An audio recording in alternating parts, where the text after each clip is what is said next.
ఓం శ్రీ గురుభ్యో నమ. శ్రీ విశ్వావసు నామ సంవత్సర పంచాంగ శ్రవణం. శుక్లాంబరధరం విష్ణు శశివర్ణం చతుర్భుజం ప్రసన్నవదనము ధ్యాయేత్ సర్వవిఘ్నోపశాంతయే. ఆపదామపహర్తారం దాతారం సర్వసంపదాం లోకాభిరామం శ్రీరామం భూయో భూయో నమామ్యహం. ఈ పంచాంగ శ్రవణంలో మనకు ముఖ్యంగానండి అసలు ఈ పంచాంగం అనే పేరు ఎలా వచ్చిందంటే 5 అంగాలటండి. ఏదన్నా మనం పని చేసేటప్పుడు 5 ప్రధానంగా చూడాలటండి. ఏంటంటే అవి 1 తిథి, 2 వారం, 3 నక్షత్రం, 4 యోగం, 5 కరణం. మనందరికీ సామాన్యంగా మనం క్యాలెండర్లో చూసినా కూడా మొదటి 3 మనకు తెలుసండి. ఏంటి ఇవాళ తిథి ఏమిటి అంటే క్యాలెండర్లో చూసి మనకు అర్థమవుతుంది. వారం మనందరికీ తెలిసిందే, నక్షత్రం కూడా కిందనే, తిథి కిందనే నక్షత్రం. అందువల్ల ఈ 3 మనకు చూసుకోగలం, అంతవరకు మనం సామాన్యం. ఇక మిగిలినవి ఏంటి, యోగము, కరణము. మొత్తం 5 కలిపితే పంచాంగం అంటారండి. అది మన పంచాంగం అంటే ఈ 5టిని బాగుంటే ఒక మనిషికి ఆ రోజు మనకు ఆ చేసే ప్రయత్నం ఫలిస్తుంది అని అర్థం. అది ఆ పంచాంగం యొక్క ఉపయోగం అండి. మరి యోగ కరణాలు ఏమిటి అని, యోగం అంటే ఏంటంటే యోగాత్ రోగ నివారణం. 27 యోగాలు ఉన్నటువంటివి. ఇవి మనకు జ్యోతిష్ శాస్త్రం సంబంధించిన వాళ్ళకి తెలిసినటువంటి విషయాలు అవి. అలాగే కరణాలండి. కరణం వల్ల ఏమిటి, ఈ కరణం బాగా కనుక మంచిగా ఉందో లేదో మనం చూసుకుంటే అది బాగుంటే మనకు కరణాత్ కార్యసిద్ధిచ్చ. కరణం వల్ల ఏం జరుగుతుంది, కార్యసిద్ధి జరుగుతుంది. యోగం వల్లనేమో అనారోగ్యం లేకుండా చేస్తుంది, కరణం వల్ల అందుకని ఈ 2 కూడా ఇది మనం చూసుకునేది కాదు. ఇది పండితులు జ్యోతిష్శాస్త్రం చూసి ముహూర్తం పెట్టేటప్పుడు తిథివార నక్షత్రాలతో పాటు యోగము, కరణము కూడా బాగున్న చూసి మనకు సరిపడా పెడతారు. ఈ 5 విషయాలు ఉండటం వల్ల దీన్ని పంచాంగము అన్నారండి. మరి అయితే ఇక్కడ ఇంకా ముఖ్యంగా మనం గమనించాల్సింది ఏంటంటే మన నక్షత్రాన్ని బట్టి దాన్ని బట్టి వాళ్ళు ఏది మంచి ఏది చెడ్డ అని చెప్పేస్తారు. అసలు పంచాంగం చదివితే మీరు ఇప్పుడు పంచాంగ శ్రవణం చేస్తున్నాం, ఏమిటండి మాకు లాభం అని కొంచెం మీకు అనుమానం చాలామందికి రావచ్చండి. ఏదో గుడికి వెడుతున్నాం, ఉగాది కాబట్టి స్నానం చేసి అరగంట కూర్చొని లేకపోతే టీవీలోనో ఆ పంచాంగం వింటున్నాం కదా, అంతేనా? ఆ తర్వాత వాటిని గురించి మనం పట్టించుకుంటున్నామా? ఎంతో చాలామంది పట్టించుకోం. ఏంటి అసలు ఆ పంచాంగం వింటే ఏమిటో కూడా మనకు శ్లోకంలో పెద్దలు చెప్పారండి. శ్రీ కళ్యాణ గుణావహం రిపుహరం దుస్వప్న దోషావహం.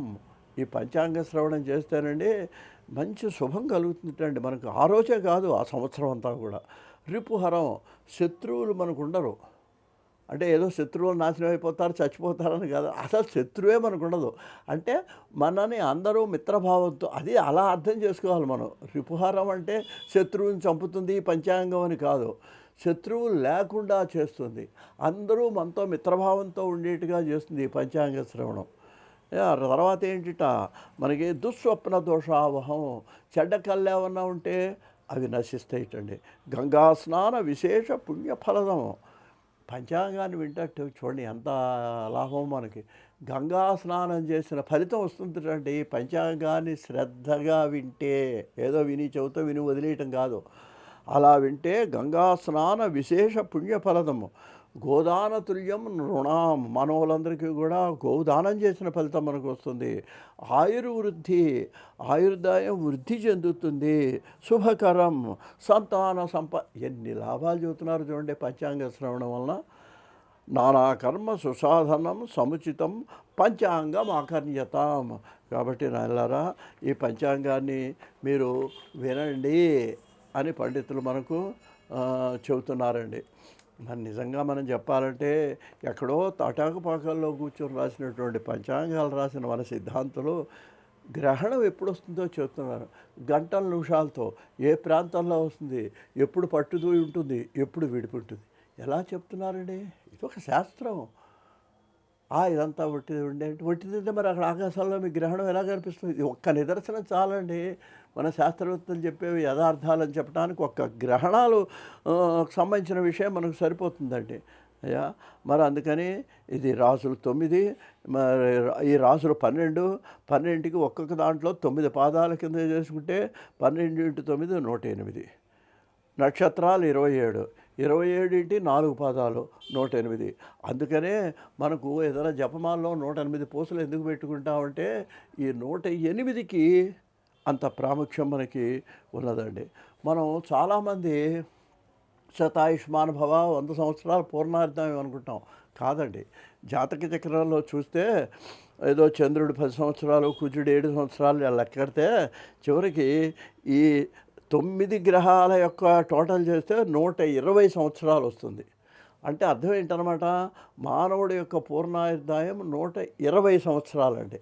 అందువల్ల ఏంటనమాట 120 సంవత్సరాలు మానవుడు జీవిస్తే మళ్ళీ తను ఏ స్థితిలో ఏ గ్రహాల్లో ఎప్పుడు పుట్టాడో ఆ స్థితి. ఇప్పుడు షష్ఠి పూర్తి అప్పుడు ఏమవుతుంది, 60 నక్షత్రాలు.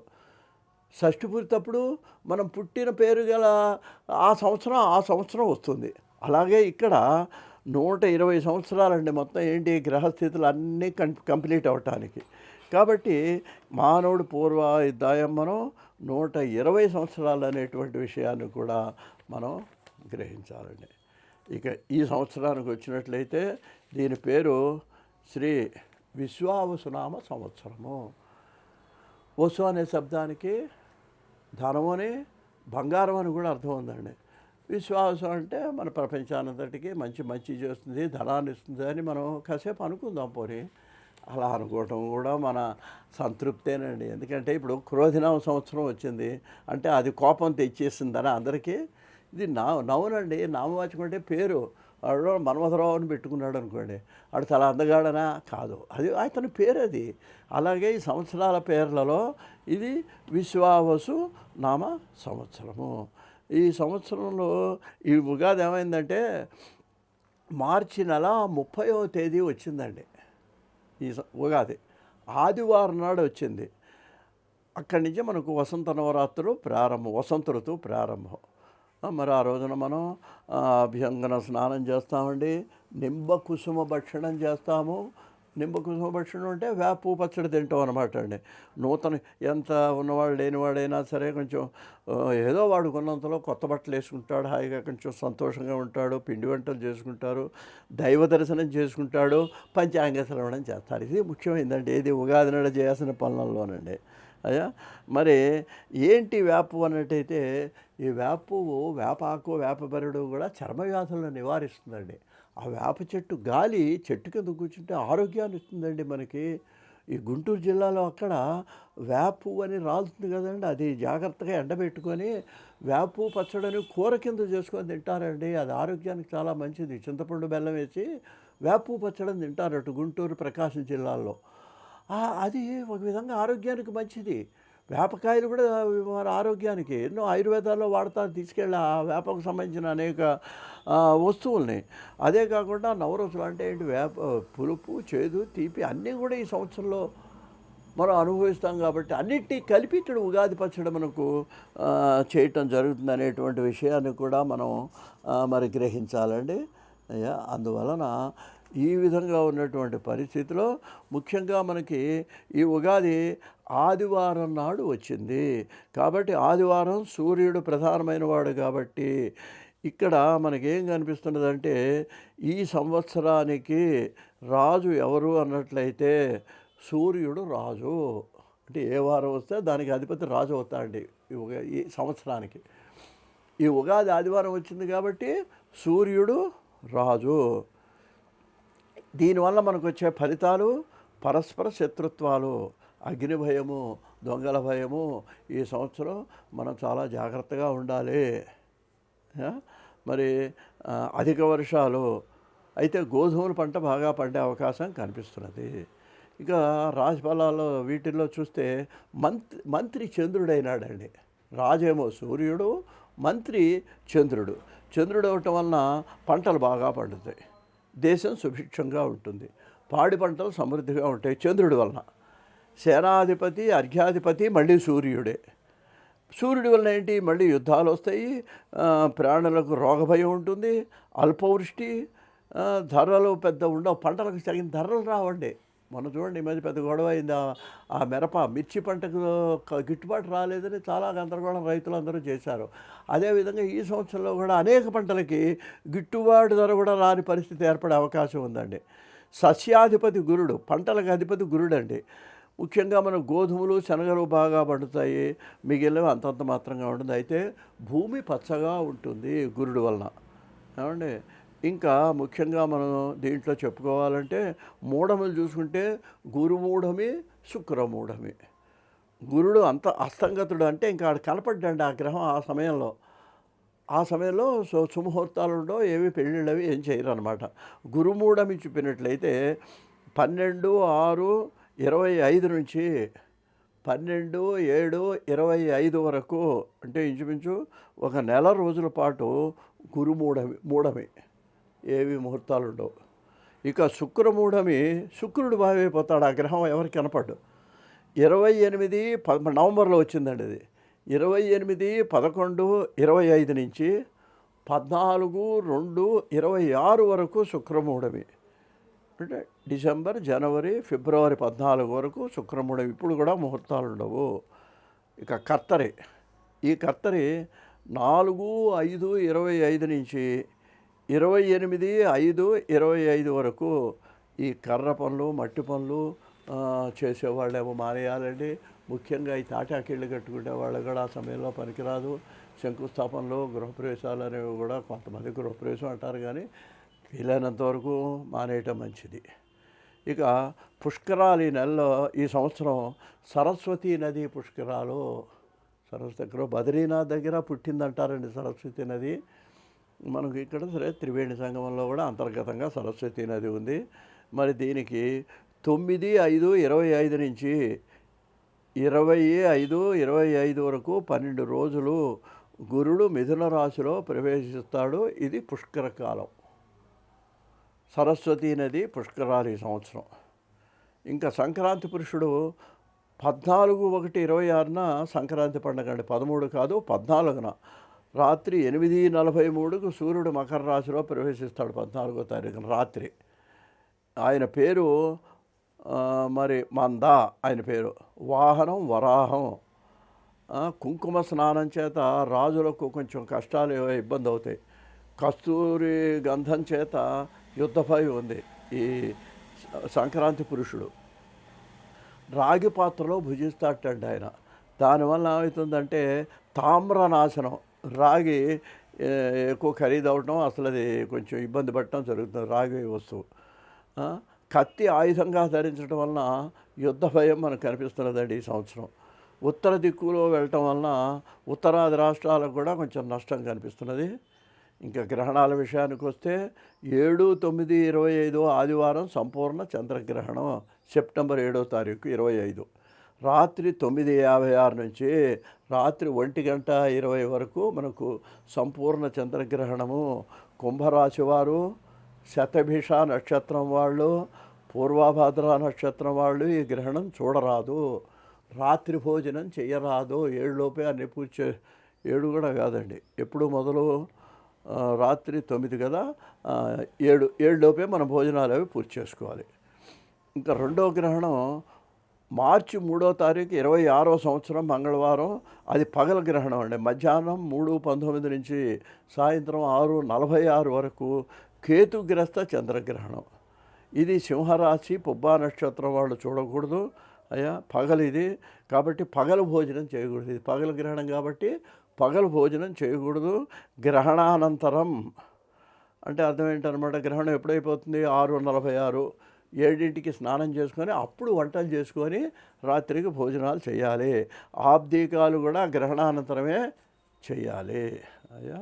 ఇంకా పాల ఉత్పత్తి తగ్గి పాల ధరలు ఇప్పుడే పెరుగుతున్నాయి. మళ్ళీ ఇంకా కూడా ఈ సంవత్సరం కూడా మళ్ళీ పాల ధరలు పెరిగే అవకాశం కనిపిస్తున్నది. పశువుల ధరలు కూడా పెరుగుతాయి. ప్రభుత్వాలు ఒడిదుడుకులకు ఇబ్బంది ఎదుర్కోవాల్సి వస్తుంది. ఆర్థిక పరిస్థితులు అనుకూలంగా అంత కనిపించడం లేదు. ప్రజల్లో అసంతృప్తి ఉంటుంది. పంటలు మాత్రం బాగా పండుతాయి. గుర్రాలు మొదలైన జంతువులకు కొంచెం కీడు కనిపించే పరిస్థితి కలుగుతున్నది. మొత్తం మీద ఏమాత్రం జాగ్రత్త లేకపోయినా సరే రోగబాధలు, అనారోగ్యాలు వచ్చేటువంటి అవకాశం కూడా మనకు కనిపిస్తున్నది.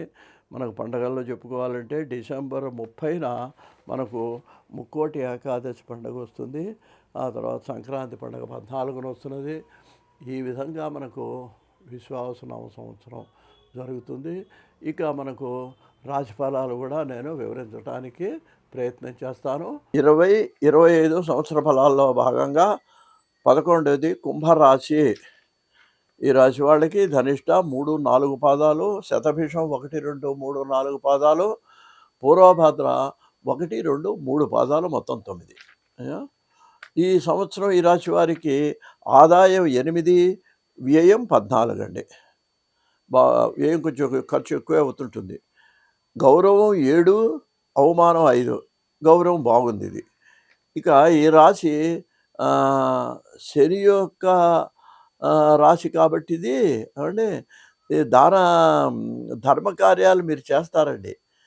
పుణ్యక్షేత్ర దర్శనం చేస్తారు, వృద్ధ సేవ చేస్తారు. మీరు రావాల్సిన బాకీలు మీకు వసూలు అవుతాయి. స్పెక్యులేషన్ బాగుంటుంది. మీకు చెప్పాను కదండి, శని అన్ని చోట్ల చెడ్డ చేయండి. ఇక్కడ మీకు ఈ రాశిలో మీకు మంచి చేస్తాడు అతను. అందువలన అప్రయత్నంగా ధనలాభాలు కూడా వస్తాయి. ఎప్పుడో వసూలోను కూడా డబ్బులు మీకు ఇవాళ కలిసేవాడు వచ్చి ఇదిగానంటే మీకు ఎప్పటి నుంచో ఇవాళ తీసుకోండి డబ్బు ఇస్తాడు మీకు.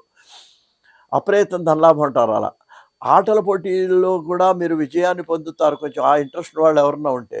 అయ్యా గురువారం గురుబలం వలన, అంటే గురుగ్రహం, ఈ గురుగ్రహం బలం వలన ఏమవుతుందంటే మీకు మీకు సంఘంలో గౌరవం, పలుకుబడి పెరుగుతుంది. గురువు ఆలోచన మంచి బుద్ధినిస్తాడు ఆయన. దానివల్ల మన గౌరవం పెరుగుతుందండి. వ్యవహార జయం, వ్యవహారాల్లో విజయం పొందుతారు. వెండి బంగారు వస్తువులను కొనే అవకాశం కూడా కనిపిస్తున్నదండి. భూ గృహాది స్థిరాస్తులు సంపాదిస్తారు. ఇళ్ళు కానీ, ఆస్తులు కానీ, అపార్ట్మెంట్లు కానీ కొనే అవకాశం ఉంది కొంచెం ప్రయత్నం చేస్తే. అయితే మరి అప్పుడప్పుడు కొంచెం మానసికమైనటువంటి అశాంతి కలుగుతుంది.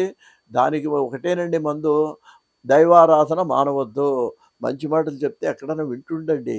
వాళ్ళు ఎన్నో వచ్చినాయి సోషల్ మీడియా, టీవీలో. ఆధ్యాత్మిక చింతన కూడా కొంచెం ఏదో సమయంలో మీరు పెంచుకుంటే ఈ యొక్క మానసికమైనటువంటి అశాంతి నుంచి మీరు బయటపడటానికి అవకాశం ఉందండి. దైవారాధన మానవద్దు. మీకు ఒకవేళ ఏముంది, షుగర్, బీపీలు ప్రతి వాళ్ళకు ఉన్నాయి కదండి, వాళ్ళ పెద్దవాళ్ళకి. ఔషధ సేవ తప్పకుండా అప్పుడప్పుడు చేయాల్సిన అవసరం కూడా వస్తుంది. దాన్ని ఏం పెద్ద ఏదో మనం లోపంగా చెప్పుకోక్కర్లేదు. మీకు గుప్త శత్రువులు ఉంటారండి. అంతే, మీతో మాట్లాడుతూనే వెనకాలండి మీకు గోతులు తీయటం అంటారు చూడండి. అటువంటి వాళ్ళు కూడా ఈ రాశి వాళ్ళకు ఉన్నారు. మీరు కొంచెం వాళ్ళతో జాగ్రత్తగా వ్యవహరించండి. అంటే అన్ని విషయాలు చెప్పకుండా కొంచెం దాపరికం ఉండటం వల్ల ఏమవుతుందంటే మీ జీవితం వాడేళ్ళి మళ్ళీ అదే తెచ్చి మీ పక్కవాడికి ఎవడికో చూస్తాడు మీ గురించి చెడ్డగా. ఆ గుప్త శత్రువులతో మీరు జాగ్రత్తగా ఉండాలి. తెలుస్తుందండి, 1-2 ఇష్యూస్లో తెలిసిపోతారు. గృహ మార్పు లేక స్థాన మార్పు కూడా మీకు ఈ సంవత్సరం జరిగే అవకాశం కనిపిస్తున్నదండి. ముఖ్యంగా చేతి వృత్తులు, క్రాఫ్ట్ పనులు చేసే వాళ్ళకి ఎలా ఉంటుందంటే చాలా యోగదాయకంగా ఉందండి. ఒక్కొక్కప్పుడు మీ గర్వమే మీకు పతనానికి, అంటే బాగా ఉన్నతానికి వచ్చినట్టు ప్రతివాడు కొంచెం అహంకారం వస్తుందండి. అది పొందకూడదు ఎప్పుడో కూడా. అది శంకరాచార్య అన్నాడు, అవినయం అపనయ విష్ణు అంటాడు భగవంతుడిని. ఓ భగవంతుడా, నాకు ఆ గర్వాన్ని పోగొట్టవయ్యా అని అడిగాడు ఆది శంకరాచార్యులు అంతటి వాడు. అందువల్ల మనం ఏంటనమాట, ఆ గర్వాన్ని కనుక మనం పొందినట్లయితే పతనం ప్రారంభమైనట్లే. ఒక్కటేనండి ఇది. పతనం లేకుండా అభివృద్ధి ఉండాలంటే గర్వం వదిలేయాలి. గర్వం పట్టుకున్నామంటే పతనం ప్రారంభం అవుతుంది. ఏప్రిల్లో ధన వ్యయం ఉంది, అధికారుల ఒత్తిడి ఉంటుంది, మీకు దైవ దర్శనం చేస్తారు. జూన్లో బంధుమిత్రులతో అభిమానిస్తారు మిమ్మల్ని, విలాస జీవితం గడుపుతారు. జూలైలో అప్పులు కొన్ని తీరిపోతాయి, మీకు సమస్యలు పరిష్కారం అవుతాయి. సెప్టెంబర్లోకి వచ్చేటప్పటికి మీకు శత్రుబాధ, వ్యయభారం కూడా కొంచెం పెరుగుతుంది. అక్టోబర్లో మళ్ళీ ధనప్రాప్తి అవుతుంది. అక్కడి నుంచి మీకు నవంబర్లో కూడా కార్యసిద్ధి అది అన్నీ జరిగి సంవత్సరం చివరి వరకు బాగా జరుగుతుంది. మొత్తం మీద ఈ రాశి వారికి యోగదాయకమనే చెప్పుకోవచ్చు. జన్మరాహువు వలన స్థానచలనం, అపవాదులు కలిగే అవకాశం ఉన్నప్పటికీ కూడా దైవ వలన దైవారాధన వలన మీరు వాటి నుంచి తప్పించుకొని సుఖమైన జీవితాన్ని గడుపుతారు. అయ్యా అదృష్ట సంఖ్యలు 3, 4, 5, 8, 9 అండి. ఇంకా ఆది, సోమ, గురు, శుక్రవారాలు మీకు అదృష్ట వారాలుగా చెప్పుకోవచ్చు. స్వస్తి.